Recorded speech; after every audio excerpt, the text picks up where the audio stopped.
everybody. What's up, guys? Welcome to another special Stephen King movie week video. And today I'm going to do something very, very special. And I'm going to compare The Shining to Doctor Sleep. Okay, here's how I'm going to do this. I'm going to look at three different categories and just briefly summarize my thoughts about them. I'm going to look at plot, characters, and direction. Without further ado, let's get started with the plot to The Shining. Sorry about that. But anyway, the plot to The Shining is very simple, and it's about the Torrance family who go to the Overlook Hotel to,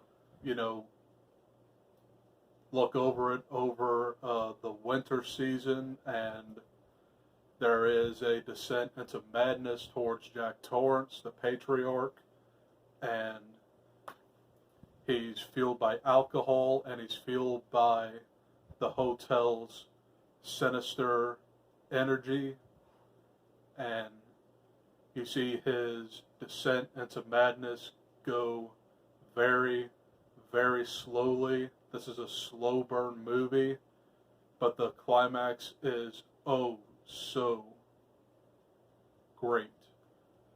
But in the book, it's a slightly different ending. The hotel blows up because Jack sacrifices himself in the boiler room. He actually almost turns back to normal, but he ultimately succumbs. But in the movie, he actually freezes to death in the maze. And I kind of prefer the novel ending as opposed to this one because it seemed like a little bit too easy in my opinion, but yeah, this is the plot to The Shining. It's a timeless movie, so I will give a score to this. As soon as I talk about Dr. Sleep's plot, then we'll see which plot is better. So that's the plot to The Shining. The plot to Dr. Sleep, however, is a little bit of the same territory. This is the sequel to The Shining, of course, but they added the True Knot, and they are a vampiric cult who feed on other people's shining, and you see an adult Danny Torrance, and he meets a little girl named Abra Stone, and together they fight off the True Knot. And yeah, that's pretty much the plot here. There are some good elements to this, but I feel I like the plot a little bit better to The Shining because it's more timeless, and this is a brand new movie. I mean, God, we're celebrating the 40th anniversary to this horror classic. So yeah, I feel like the plot in here is kind of a little bit more simple to follow. I mean, they're on the run from the True Knot, and they try to survive. And the best part of this entire movie is probably the climax because it is definite fan service to The Shining.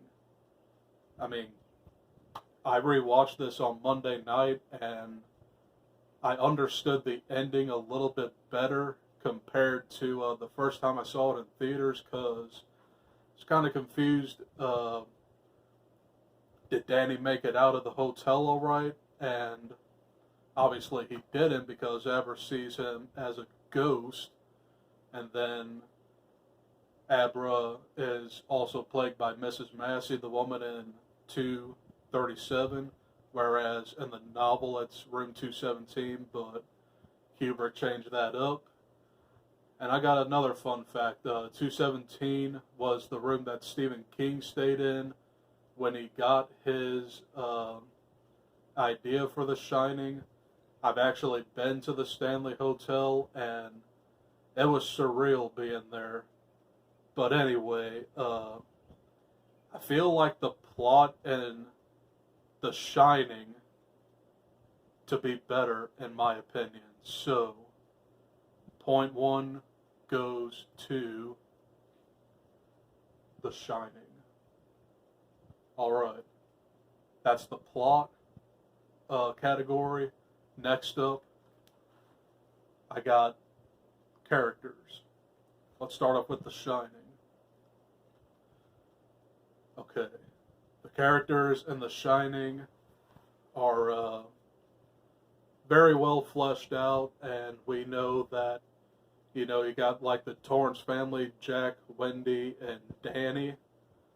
And I just mentioned that Jack is an extreme alcoholic.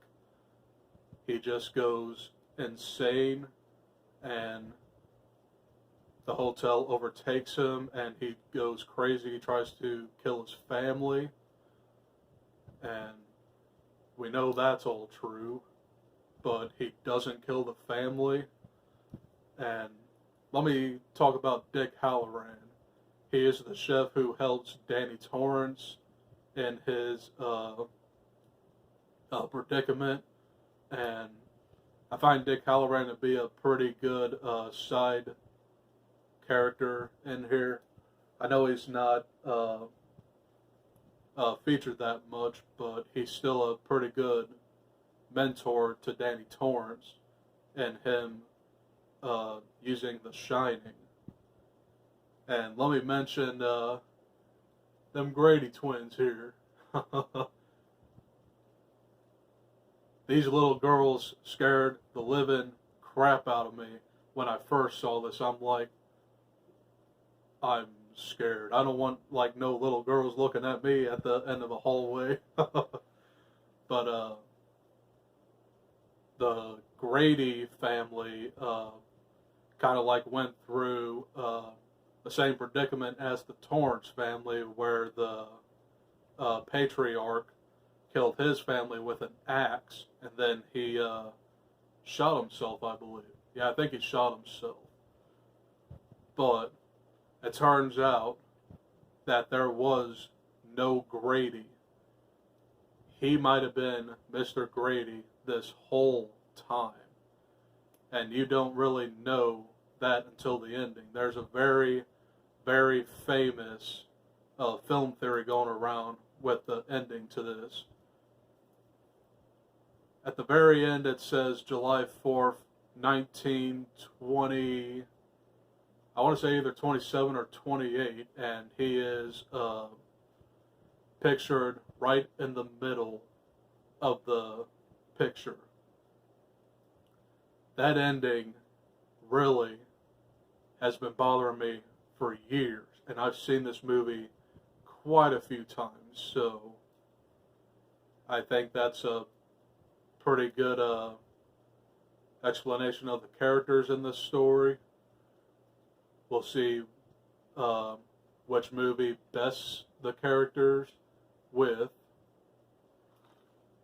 Dr. Sleep.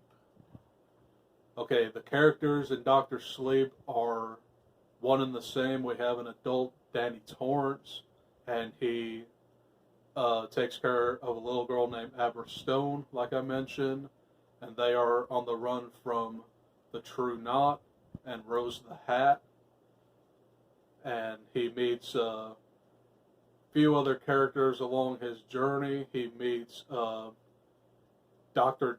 Jacob, I want to say his name is. That's played by Bruce Greenwood. And he also meets Billy Freeman, which is played by Cliff Curtis. I felt like they were kind of like throwaway characters, in my opinion. And we also meet David and Lucy Stone, which is the parents to Abra Stone. And we just focus on adult Danny Torrance, Abra Stone, and Rose the Hat throughout this whole movie. And yeah, I don't have much else to say about these characters, so I think I kind of like the characters in here a little bit better because Rose of the Hat and the True Knot are really fleshed out villains, but in my opinion, they're kind of weak and they're killed off very, very easily. I mean, it's like there's a scene near the climax to this, and they are at a campsite, and Danny Torrance and Billy Freeman both have hunting rifles, and they just like literally shoot up the entire camp, leaving only Rose of the Hat alive and then Crow Daddy alive. Kind of a weak group of villains, in my opinion.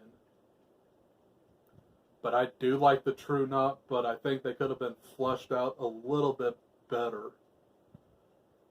And yeah, I thought about this throughout the time of thinking of filming this video. I kind of like the characters in here a little bit better, but I think the weaker characters is definitely the True Knot. So yeah, I think this point will go to Dr. Sleep. Alright, guys, we're cracking down to the final category, and that is direction. Let's start off with The Shining. The Shining was directed by Stanley Kubrick in 1980, and this is actually celebrating its 40th anniversary this year. And the direction in here is really, really amazing.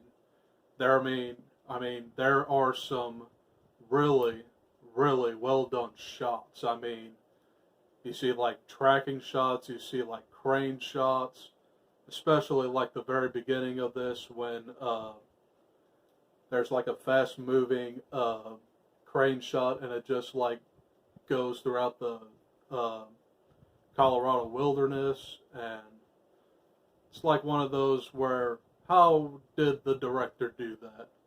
And there are some really well done shots in the beginning where the camera follows the hotel guests, and yeah, the camera moves very, very swiftly, and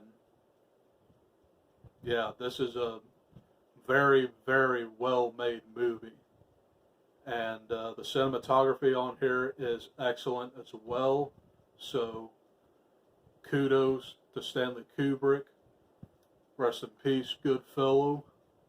And yeah, I don't have much else to say about the direction to this. It's flawless.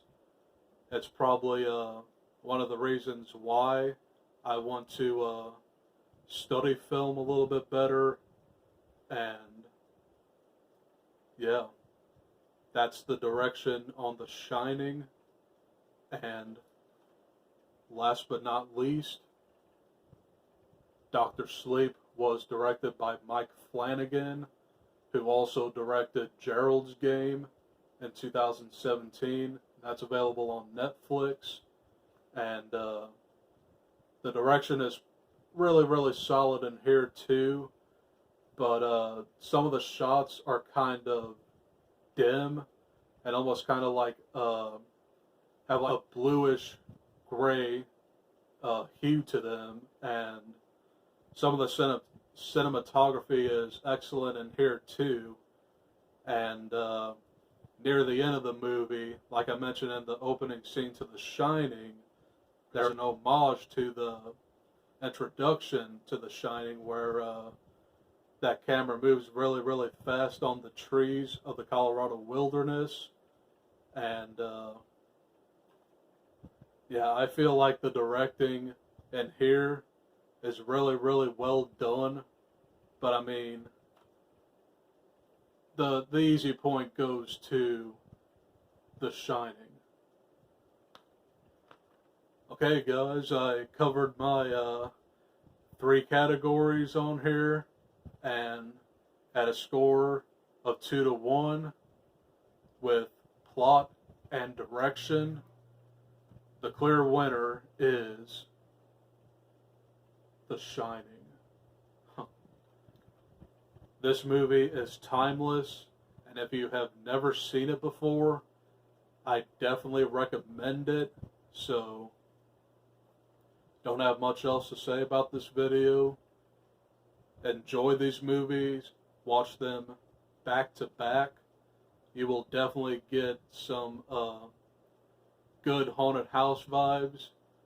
And as for which one's scarier, it's definitely The Shining, and this is a classic, and no other director can direct a movie this horrifying, especially Stanley Kubrick, because he's like the Quentin Tarantino and Steven Spielberg of certain genres. You know it's a Kubrick film when you watch it, because there are some really, really well handled camera shots in here. So, that's all I have to say for this video. What'd you guys think? Let me know down below. Which movie do you prefer? And yeah, that's all I have to say about this video. Whoa. I just watched The Mist this morning, and look out for that video review coming on Friday. I have quite a bit to say about that movie in particular, so yeah. Until next time, stay awesome, and I implore you, watch both The Shining and Dr. Sleep. I'll see you guys Friday. I'm out of here. Peace.